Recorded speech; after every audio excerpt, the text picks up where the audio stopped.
Bueno, seguimos en cuarentena y de pronto nos encontramos con que estamos sacando ese trabajo atrasado que tenemos haciendo demandas, contestando demandas y demás, y nos chocamos con el tema de los documentos electrónicos en la prueba de soporte electrónico nuevamente. Tengamos en cuenta que estamos hablando de ofrecer como prueba mensajes de WhatsApp, mensajes de textos, mails, determinados contenidos que veo publicados en las redes, sea en Facebook, en Twitter y demás, que quiero hacer valer como prueba en un juicio. Ya hay videos cargados y ya me he referido bastante a la cuestión de cómo ofrecer esta prueba, ¿sí?, en un juicio. Ahora vamos a hablar qué postura, ¿sí?, le correspondería adoptar a aquella persona o a aquel sujeto a quien se atribuya una prueba en soporte electrónico, ¿sí? Sea un mensaje que sea dado mediante estos sistemas de mensajería instantánea, o algún tipo de mensaje, mail, en fin. ¿Qué postura debe asumir procesal, ¿sí?, el sujeto a quien se le atribuye este tipo de documentación? Bueno, mucho se ha escrito sobre cómo proponer esta prueba, ¿sí? Que es una prueba indiciaria compleja, que se tiene que completar con otros medios de prueba. En la medida que el documento en soporte electrónico, ¿sí?, o que la prueba en soporte electrónico o el documento electrónico no contenga firma digital, es decir, los mensajes de texto, los mensajes de WhatsApp, los mails, las publicaciones efectuadas en las diferentes redes y demás, se trata de documento electrónico con firma electrónica, es decir, no tiene firma digital. Estos documentos electrónicos, ¿sí?, o esta prueba en soporte electrónico, se trataría de una prueba indiciaria, es decir, no hace plena prueba, ¿sí? Debe completarse con otros elementos probatorios.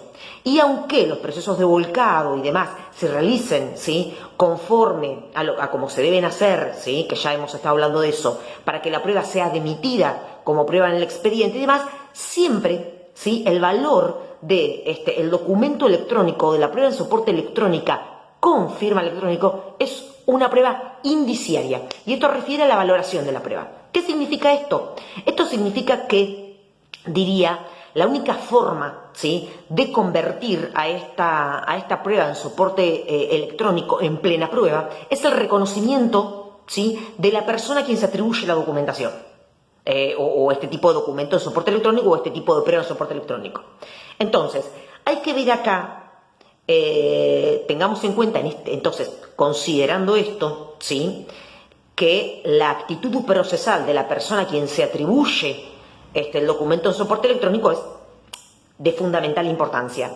No he visto mucho escrito al respecto, hay diferentes textos, hay diferentes posturas de doctrina que se han escrito, ¿sí?, pero bueno, tengan en cuenta que es sumamente importante, porque ya les digo, es la única forma de convertir a esta prueba indiciaria en plena prueba, prácticamente, que es el reconocimiento, ¿sí?, que de esta prueba haga la persona a quien se atribuye. Entonces, frente a esto nos preguntamos, ¿es suficiente con el desconocimiento genérico de la documental que se me atribuye? No. O sea, se sabe que, digamos, tenemos que desconocer específicamente cada uno de los documentos que se atribuyen, que se nos atribuyen o que se atribuyen a la persona a quien representamos al momento de contestar la demanda. Entonces, en este caso, hay algunos que empiezan a hablar si basta con el mero reconocimiento de la documental electrónica que consiste, supongamos, en tal mensaje de texto, tal mensaje de audio de tal día. Supongamos que mi actividad o mi actuación procesal sea decir eso, desconozco esa documental en soporte electrónico o esa prueba en soporte electrónico.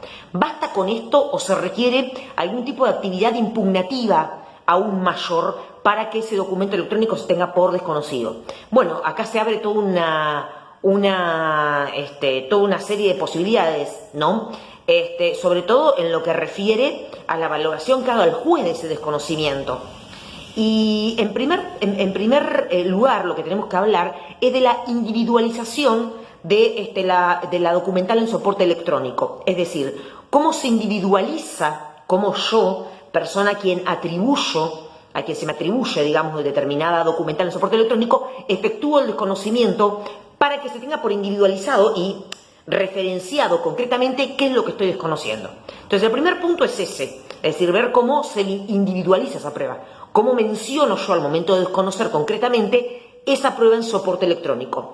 Corresponde entonces que ese desconocimiento y que la individualización de aquel documento electrónico que se me atribuye sea lo más detallado posible. Supongamos que vengo por medio de la presente desconociendo las conversaciones que se dieron de tal teléfono, entre tal día,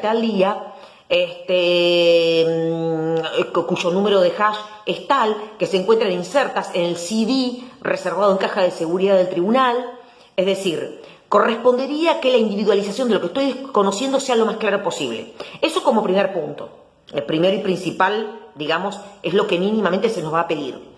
Después ya acá se abren algunas discusiones en relación con que ese solo desconocimiento sirve o si necesito algún tipo de actividad impugnativa aún mayor. Es decir, supongamos, diciendo el número de teléfono del cual, del cual fueron remitidos esos mensajes, no me corresponde. Si corresponde que, digamos, la prueba documental fue adulterada porque en ningún momento salió de mi número de teléfono ese mensaje, y ofrecer prueba al respecto, o sea, pericias informáticas, que sea ofreciendo mi dispositivo. Es decir, es todo la contraprueba de lo que fue ofrecido como prueba, ¿sí? Para completar a la prueba indiciaria que se presentó, supongamos, en la demanda. También puedo cuestionar situaciones, supongamos, que esto, bueno, ya se abre toda una posibilidad, ya hablaremos en otros momentos, de cuestionar si la prueba fue obtenida válidamente o no, supongamos, si puedo alegar cuestiones de reserva, de intimidad, hay que ver quién se presentó, quién presentó esa prueba, porque se sabe, digamos, que entre las partes no hay secretos, de modo tal que todos aquellos textos o comunicación que circulen entre las partes de un pleito, no correspondería que la persona que se le atribuye determine, digamos, o alegue cuestiones referidas a la intimidad, al secreto o a lo que fuera. Pero bueno, digamos, hay todo unas situaciones que habría que controlar, a ver si esa prueba fue obtenida válidamente y fue incorporada válidamente en juicio, ¿sí? Esto, bueno, hay que ser bastante avisado en la cuestión. O sea que empecemos a evaluar, ¿sí? Y empecemos a tener sumo cuidado en cómo vamos a desconocer esa documental. Porque, ya les digo, de alguna manera la penalidad o la sanción por no tener, ¿sí?, bien desconocida esa documental en soporte electrónico puede llegar a ser que en algún momento alguien me la dé por reconocida. Y si el juez, llegado al punto, me da por reconocida esa prueba indiciaria, se va a convertir en plena prueba, ¿sí? Porque es la única posibilidad que tiene esta prueba indiciaria de convertirse en plena prueba, el reconocimiento de la persona a quien se le atribuye. O sea, muchísimo cuidado en cómo se va a individualizar lo que se desconoce, muchísimo cuidado en si vamos a necesitar o no algún tipo de actividad impugnativa diferente o basta simplemente con el desconocimiento.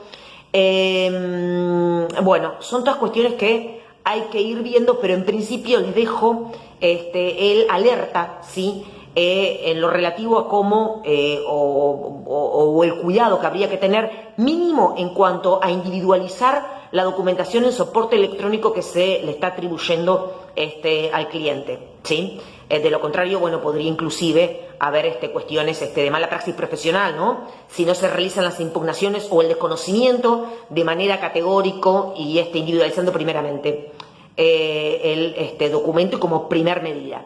Bueno, desde ya les dejo la inquietud, vamos a seguir hablando de esto, les vamos a hacer diferentes formas o formatos de desconocimiento de la prueba para que, bueno, puedan estar atentos a esta cuestión. Desde ya, muchísimas gracias y, bueno, seguimos en cuarentena y seguimos aburridos y haciendo estas cosas. Muchas gracias a todos por escuchar.